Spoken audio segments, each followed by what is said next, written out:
নানান রকম চিকেনের স্ন্যাক্স রেসিপির মধ্যে আজকের এই রেসিপিটা একটা কিন্তু অন্যতম।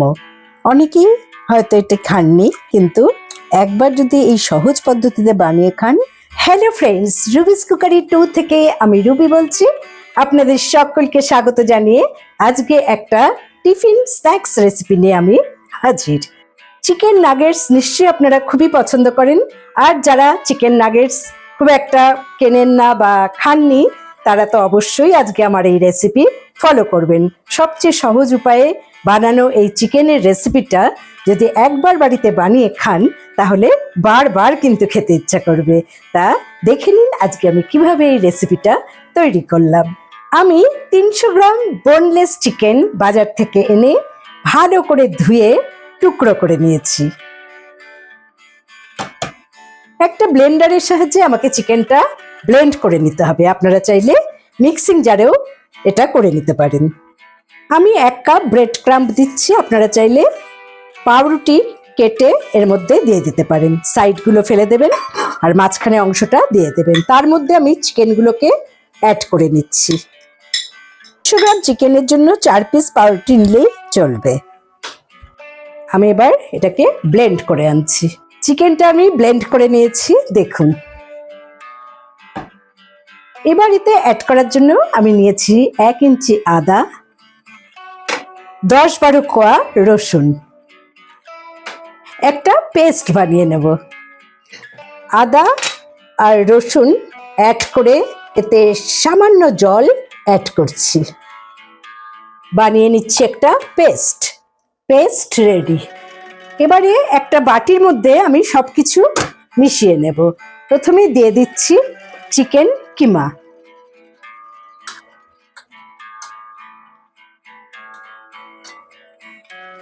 খুব বেশি মিহি করবেন না, এটা যেন একটু মুখে পড়লে মাংসটা ভালো লাগে।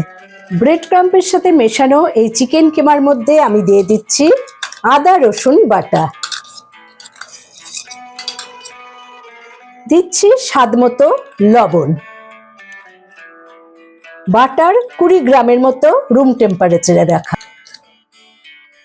আপনারা চাইলে সাদা তেলও এখানে ইউজ করতে পারেন, 1 টেবিল স্পুন। দিলাম গোলমরিচের গুঁড়ো 1/2 টিস্পুন, কাশ্মীরি লাল লঙ্কার গুঁড়ো 1/2 টিস্পুন, সয়া সস 1 টিস্পুন। আর বিশেষ কিছু মশলা এখানে আমি ব্যবহার করব না। সবকিছু ভালো করে হাতের সাহায্যে মেখে নেব।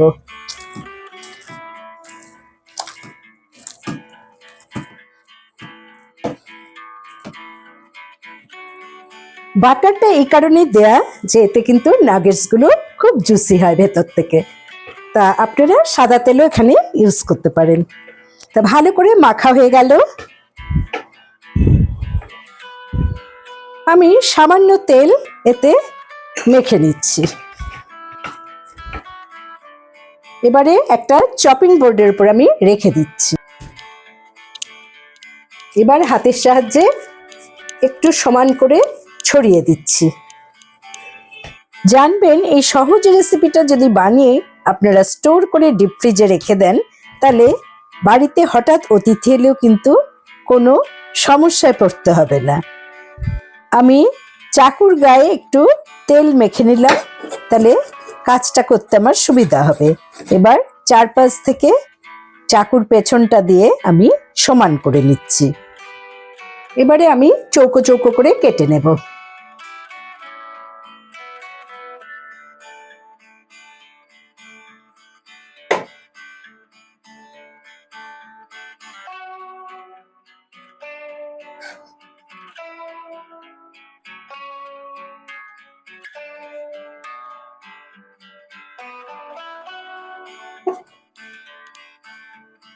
দেখুন, এরকম চৌকো চৌকো করে সমান করে বানিয়ে নিতে হবে।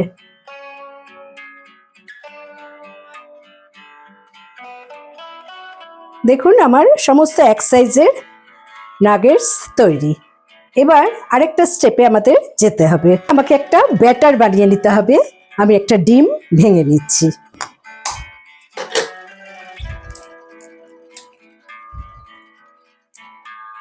তাতে দিয়ে দিচ্ছি 1 চিমটি লবণ, 2 টেবিল স্পুন দুধ, আর দিচ্ছি হোয়াইট পেপার 1/2 টিস্পুন।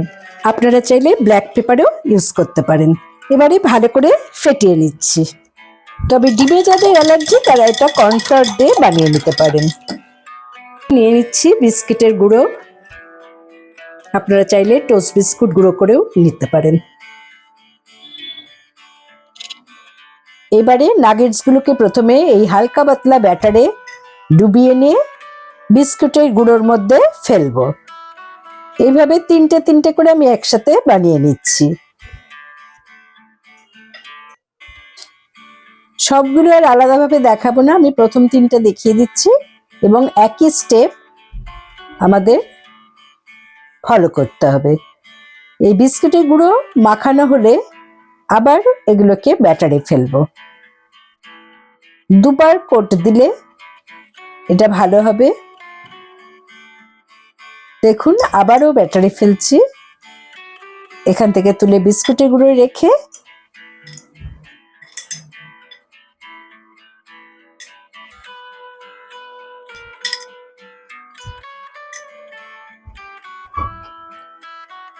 ভালো করে কোট করে নিচ্ছি।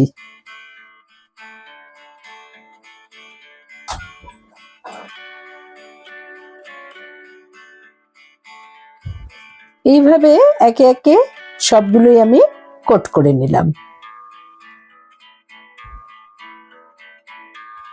সবগুলো আমি ভাজবো না, কিছু আমি ফ্রিজের মধ্যে স্টোর করে রাখবো, তাই একটা এয়ারটাইট বক্সের মধ্যে এইভাবে সাজিয়ে নিচ্ছি।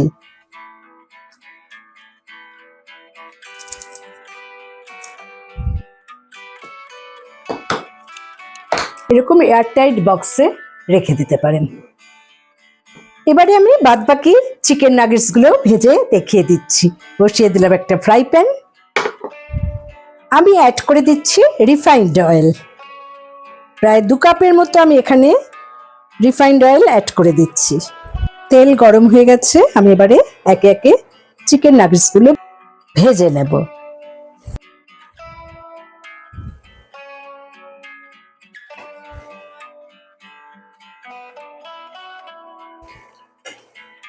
হাই ফ্লেমে ছাড়ার পর কিন্তু ফ্লেমটাকে মিডিয়াম করে 2 থেকে 3 বার উল্টে পাল্টে ভেজে নিতে হবে। একটু সময় ধরে ভেজে নেবেন যাতে ভেতরে চিকেনটা ভালো করে সেদ্ধ হয়। দেখুন নাগেটসগুলো কিন্তু বেশ ফুলে উঠছে।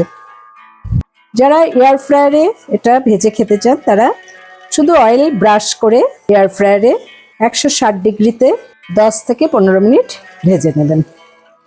তৈরি আমার চিকেন নাগেটস। দেখুন কত সুন্দর হয়েছে। এটা উপর থেকে যেমন ক্রিস্পি হয় ভেতরটা তেমনি জুসি হয়। তা আমি একটা স্ট্রেনারে তুলে নিচ্ছি তেলটাকে ঝরানোর জন্য। আশা করি বন্ধুরা আজকের রেসিপি আপনাদের পছন্দ হয়েছে। ভালো লাগবে অবশ্যই আমার চ্যানেলে লাইক করুন, কমেন্ট করুন এবং শেয়ার করুন। নতুন বন্ধুদের সাবস্ক্রাইব করার অনুরোধ রইল। পাশে বেল বোতামে অবশ্যই ক্লিক করতে ভুলবেন না, তাতে যখনই কোনো নতুন রান্নার রেসিপি শেয়ার করব তার নোটিফিকেশন সহজেই আপনারা পেয়ে যাবেন।